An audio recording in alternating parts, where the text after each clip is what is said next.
We are back for Fist Bump Friday. We're here in the Fist Bump studio. We have our recurring invited guest, Fist Bump Fern, joining us. Fist Bump Friday is a weekly video interview series where I sit down with people who are sort of passionate about helping others. That's something that drives us here at ChangeWealth. And this series is sort of meant to profile people that we look up to in this way. And so today I'm happy to have a special guest here. My own sister, Myriam Bara, is here, and I'll let her talk a little bit more about what she does and how she applies her energy every day. So welcome to the show, Myriam. Thank you. I guess I'm, sort of torn between interviewing you like I might any other guest or just talking like we might at the dinner table or whatever. But maybe you can introduce yourself. Who are you? What do you do? What's your story? What's your deal? Okay, my deal is I am a teacher here in Winnipeg. I teach grade 9, and I've been doing that for about 7 years. And that's really my only deal. That's your only deal? I think so. You've been doing it for 7 years, all right. And so we were talking just before we started the camera rolling here. I think you're inclined to sell yourself a little bit short, but I think that one thing that I know for sure is that your students really dig you as a teacher, and I think part of that is probably just because they can sense that you care a lot about your work. So talk to me about what makes you passionate about your work as a teacher. Well, I think so. I teach grade 9, and I think it's funny because every time that I ever tell somebody that I teach grade 9, the overwhelming response is like sympathy or like feeling badly for me or something. And what people don't know is I really love my job and I love going to work every day. And I love my students, and I really can't think of another grade that I would, at this point in my career, really want to teach. So my kids are like 13, 14, 15 years old, and it is a tough age to teach, but I really do love them. What makes it tough and what makes it special for you? So what makes it tough is like they're early teens, so they're just generally trying to find their place in the world, and sometimes uncomfortable in their own skin and whatever else. But I do really love spending time with them. And I've forgotten your other question. My other question was, what makes that a special age for you to teach? Oh, well, actually, what's really special is the school that I teach at is a school that's grades 9 through 12. So I get the kids when they first enter the building and spend the year with them, and then get to watch them grow up and finish high school and then continue on to university. And I still keep in touch with a lot of my students, and I think that that's really special because I stay connected with them long after they've left my classroom. So that's at Sisler, by the way, for anybody that's wondering. So Myriam's a teacher at Sisler in French immersion program, actually, right? Yeah. And so talk to me about the program that you created and got off the ground at Sisler. Okay, so I started a travel studies program at my school a few years ago, connecting my kids with Churchill, Manitoba, which, for those who don't know, it's a semi-isolated subarctic community up in northern Manitoba. It's known to be the polar bear capital of the world, so a really high population of polar bears in the area, as well as home to the largest beluga whale population in the world, which I only found out about last year. There you go. And then there's like northern lights and all that other stuff that comes with being in the Arctic. So, well, subarctic, I guess. So I started this program a few years ago with the idea that I wanted to connect my kids who are, from an urban center with the North, but more importantly, like with what Canada has to offer, what it looks like to live in a semi-isolated community, what the history and the lifestyle and the culture and the science and all of that stuff that goes on up in the North. I wanted to bring my kids to that. So, I guess it sort of comes from a selfish place because I really just love Churchill and wanted to, but I also, have such a passion for it, but then also wanted to bring my kids into that. And I think that anytime I travel, I'm always thinking about my students and always thinking about, I want to take a picture of this or take a video of this and use it in my classroom. And every trip that I've ever gone on, I've used in my classroom. So this is just, an extension of that, really. Yeah, if there's one thing, I've observed in watching what you've done as a teacher, it's that you've sort of tended to go above and beyond in service of your students. Like, the basic curriculum is only sort of the bare bones of what you do in the classroom, I guess, right? Yeah. And I think really, how do I say it? Like, I think there is value in, traditional learning and traditional education.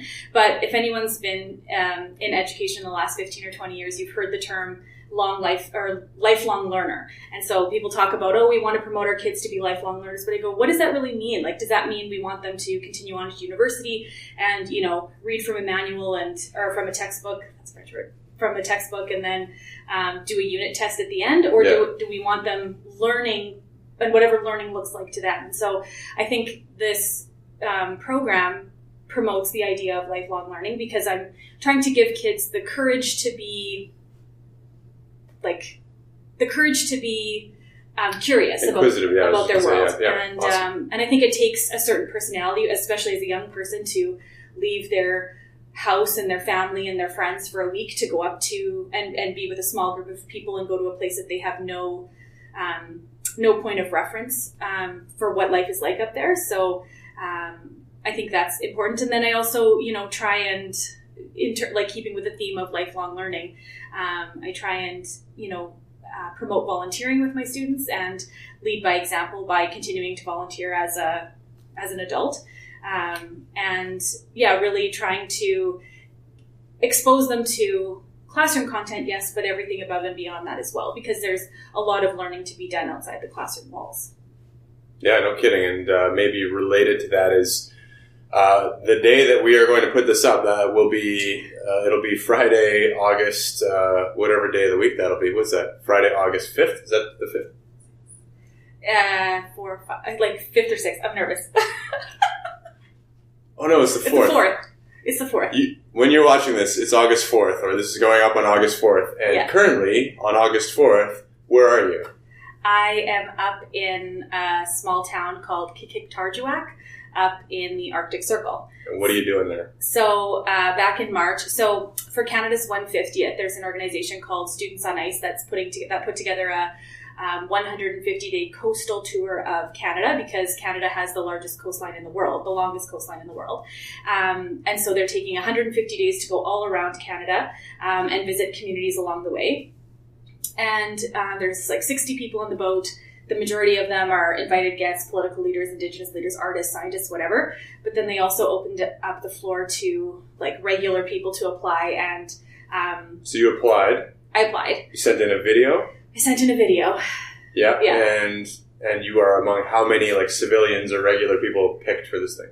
I'm going to guess between 30 to 45 Canadians to be in this position. Right. And I think there's 2 or 3 on each leg of the tour, and there's 15 legs. So 15 legs of a week each. So that boat right now is currently making its way around Canada. You're going to go catch up with it next week. Yeah. And you're one of a very small number of Canadian civilians, I guess, that was picked to be on the boat. And so why do you think that you were selected, or what was the substance of the application that allowed them to pick you? Well, I offered my application in French, and I have French because of the education system in Canada. So to continue on with this theme of lifelong learning, I continued French in university and now continue to improve my French as a French teacher. That's one part of it. But I think the other part of it is they maybe saw that I'm comfortable enough as a classroom teacher to be able to expand and look outside of the classroom and try and find opportunities to teach my students in a different way. And that's how my travel studies program came to be. It's called Sisler North. Follow us on Twitter and Instagram. Look at that segue. Shameless plug. I'm sorry. No. The very next question was going to, so in addition to wrapping up the point on the prestige, is it C3? Canada C3, yeah. Canada C3 event that's ongoing. Clearly you were chosen for your passion, in the classroom and beyond, so that's super cool, and that's something that I look up to. But thanks. Yeah, it took me turning on a camera to get sappy with you. Yeah. But you've already stolen my thunder, because my next question was going to be plug away. What do you got? Okay, tell people about. If you're interested in following the Canada C3 project, their Instagram handle is Canada C3, just the letter C and 3. And the travel studies program is the handle is at Sisler North. It's on Instagram, Twitter, and Facebook. Super cool. That's awesome. And while we're here, it is Fist Bump Friday, and we can't leave without doing our patented fist bump. So kudos on all that you do. Thanks. And thanks for being here. And as nervous as you were, yes. I think this has gone very well. So congrats. And there was nothing to be worried about. So thank you, and we'll talk to everybody next time.